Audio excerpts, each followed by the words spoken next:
olunaku lwe basalako Speaker Anita Anet Among ntegeeza okumusalako wali mu makage e Nakasero ne bamugamba nti sigala woli tewenyenya tuula wotudde olw'ensonga ekiza okubanga kikolebwa tekigenda kubanga kikukosa wabula tugenda kubanga tujjawo obukosefu eggwanga bubadde bugenda maaso n'okubanga bufuna mu byenguzi byonna ebibadde bitambula.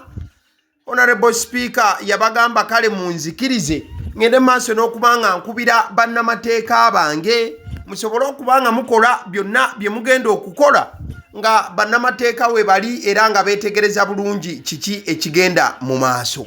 Wano nno Honorable Anita Anet Among kyeyagenda maaso n'okubanga akola kwekubira bannamateeka be era wayita eddakiika ntono nnyo ng'abakuumaddembe baakatuuka ne bannamateeka be abaali bakulembeddwamu Caleb Alaka ne batuukanga mu kifaananyi woolaba. Kati nno ekyo tekyayawukanye n'olunaku lw'eggulonge nakusoma 19 Mei omwaka 2026 bwe babadde bazze ku kooti ku Parliament. Bwe babadde bazze ku Parliament okufaakuuza omu ku bantu abasookedde ddala okubeera nga batuuka ku Parliament olw'ensonga Parliament Speaker office ye yabadde ey'okufaakuuzibwa ye yabadde munnamateeka we Caleb Alaka.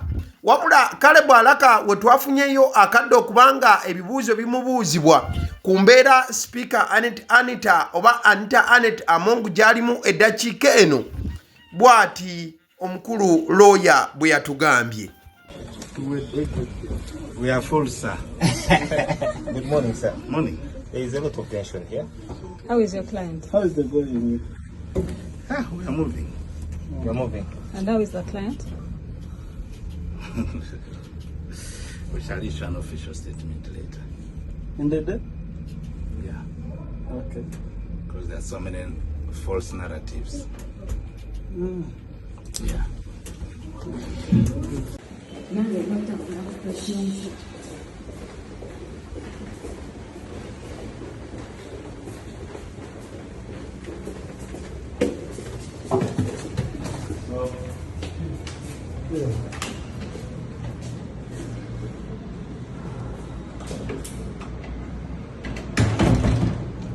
Gambo bya lawyer wa Honorable Among oba abadde Speaker Among we bamubuuzizza nti Speaker Anita Anet Among ali mu mbeera ki yaganye okwogera n'agamba nti tutambuza ensonga mpola wabula amazima gali nti tujja kuvaayo tufulumye ekiwandiiko ekitongole ekinnyonnyola embeera Speaker mwali.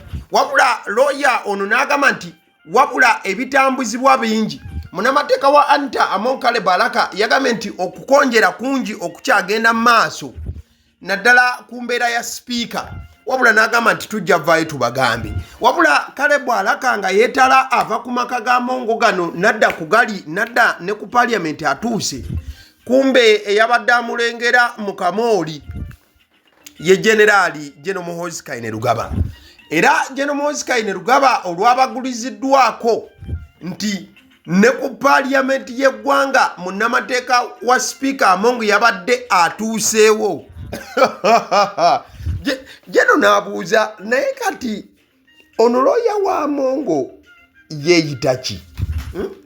Tugenda maaso nakuba nti tugogola ggwanga ate azungadde nadde eri. Jeno olwalabye eggulu eryadde litegeeza nti Speaker Anita Anet Among's lawyer Caleb Alaka has arrived at Parliament amid ongoing investigations. Generali ya retweetinze eggulire lino n'awandika n'agamba Alaka he is arriving for what? Does he want to be arrested too? Ulira Jeno yagambye yabuuziza Alaka atuuka ku Parliament atuuseewo kukola ki? Alaka ayagala naye kumusiba. Jeno yabuuziza nti Alaka ayagala kumusiba kiki ekimuzunziriza ewagenda maaso n'okuba nti embeera y'okunoonyereza egenda mu maaso. Alaka ayagala ki? Wabula njagala okujjukiza nti Caleb Alaka ye lawyer wa Speaker oba lead lawyer wa Speaker oba abadde Speaker Anita Among. You will excuse me mu video zo nangenda kuba nkyamuyita speaker Among olw'ensonga ye incumbent tebannaba kubanga bakola kulonda kuteekawo mulala, but she sees to be okulayira we kwagenze maaso. Kati Muhoozi teyakomye okwo n'aweereza obubaka obulala bwe yamaze okugamba kaki kyanoonya era ajja kusibwa. Jeno ku Luno kano yaleese kapya yawandise n'agamba I will put him in my freezer soon. Kati wali ababega wonna mubadde mumanyi basement. Kati Jeno ku Luno yagambye nti ono munnamateeka ajja kumuteeka mu firiji mu bbanga eritali lyawala bw'anaasigala ng'agenda abasirikale abanoonyeza ku Anita we baddanga bwadda yagambye I will put him in my freezer soon. Mulindirire bulindirizi mu bbanga eritali lyawala. Kati byonna nga biri mu kugenda mu maaso. Jeno yayongedde okulinnya ku muliro bwe banga motoka yeri mu kuvugibwa. N'aweereza obubaka obulabulira ddala looyo ono wamu ne balooya abalala aboteekateeka okuba nti banaawolereza abantu abalala banaagombebwamu obwala naddala ku nsonga ezikwatagana n'ebyenguzi. Yawandise n'agamba nti private lawyers representing the corrupt against the state will face consequences themselves.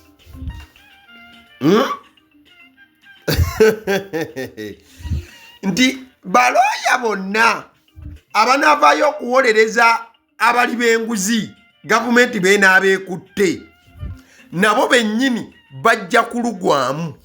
Bo bennyini balooya nabo bajja kwesanga nga bali mu kitimba kyekimu.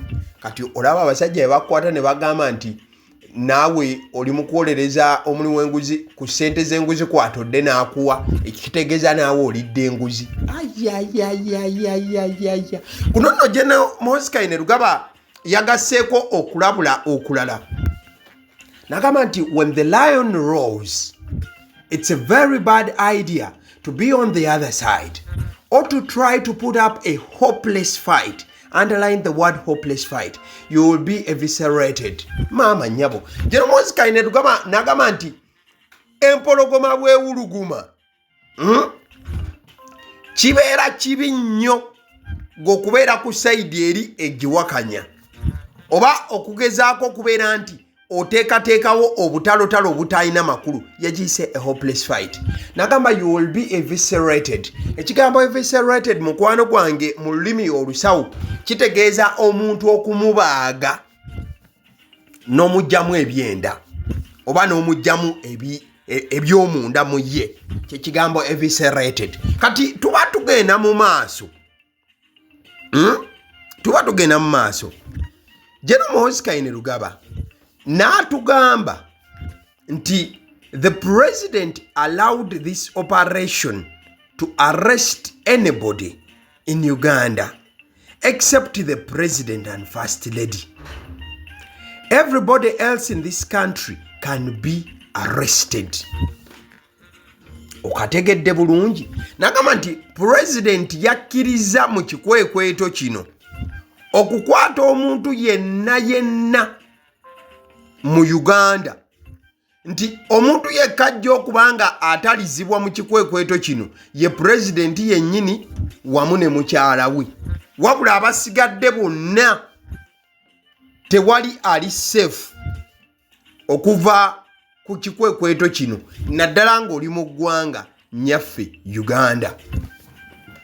Bigambo bya Muhoozi Kainerugaba. Mukadde kekamu yavuddeyo nannyonnyola n'agamba nti the security forces under the direction and instructions of the commander-in-chief launched Operation Maliza Ufisadi the other day. We shall expand this operation and apprehend all culprits.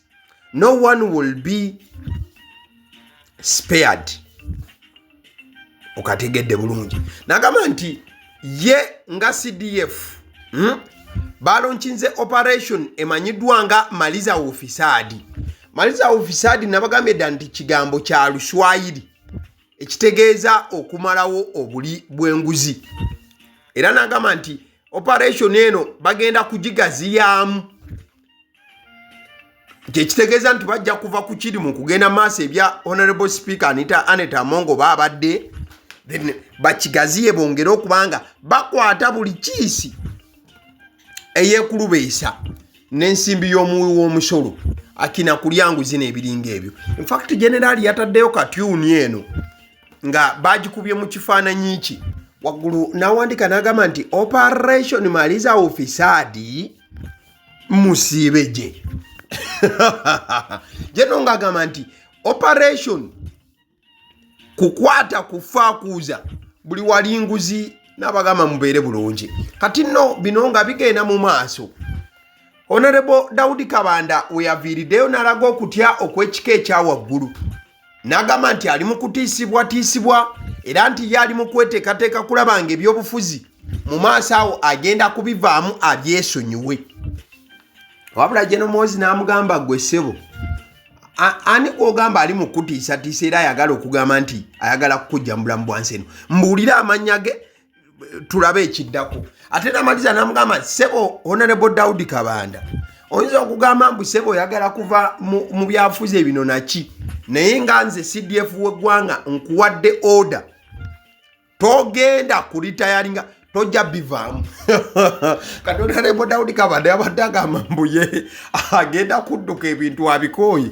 General Muhoozi n'amugamba ssebo you are forbidden from retiring, nti toyinayo lukusa yadde olutininya bwe ruti olukuleetera okubeera nti okinyuka okivaamu. Kati bino byonna nga bikyagenda mu maaso, essaawa zino General Muhoozi Kainerugaba avuddeyo n'atowa order n'agamba nti looya wa Speaker Anita Among bw'atattemu ku bigere ekijja okumutuukako y'anaamanya.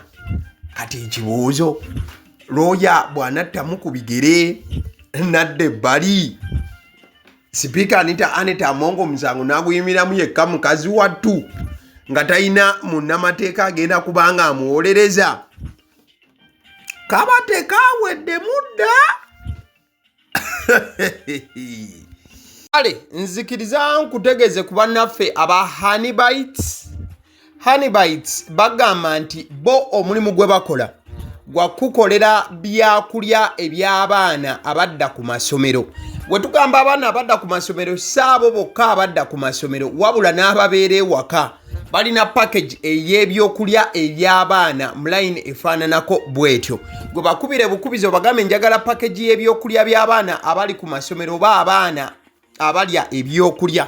Balina ebyokulya yogera ku daddies, yogera ku binyeebwa, amawogola, yogera ku bagiya, yogera ku cupcakes, yogera ku donuts. Osobola okubafuna ku 0709 787508 ate era mukadde ke kamu bw'oba oyagala ku pizza size yonna era namba y'emu. Ate era mukadde ke kamu bakola ne cake eza buli mukolo, babayita aba Honey Bites.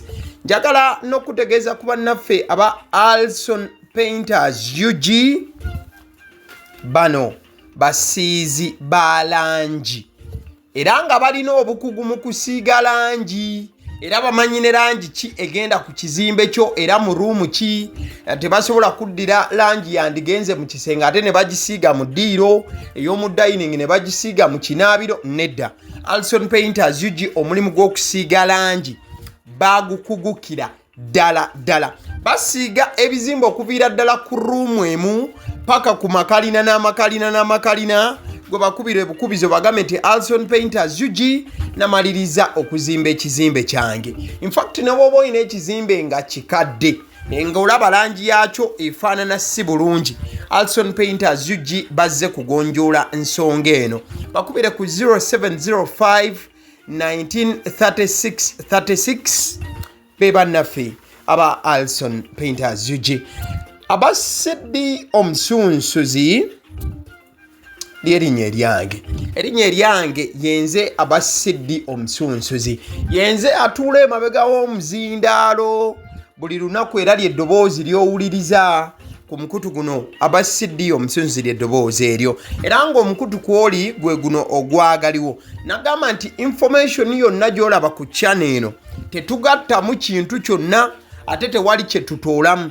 information nga bw'eba eyingiddewo ffe bwe tugikwata ne tugikuwa kati gwe omulabi n'osalawo ki ekyokukozesa information eyo kati kyogenda okukola mukwano gwange bw'oba omaliriza okulaba vidiyo eno likinga commentinga ki kyolowooza mukadde ke kamu subscribinga bwoba nga omukutu guno oli mupya ate era mukadde ke kamu sharingira mikwano gyo girabe vidiyo eno ate ne videos endala ku mukutu guno agaliwo YouTube channel mwebale kutulaba.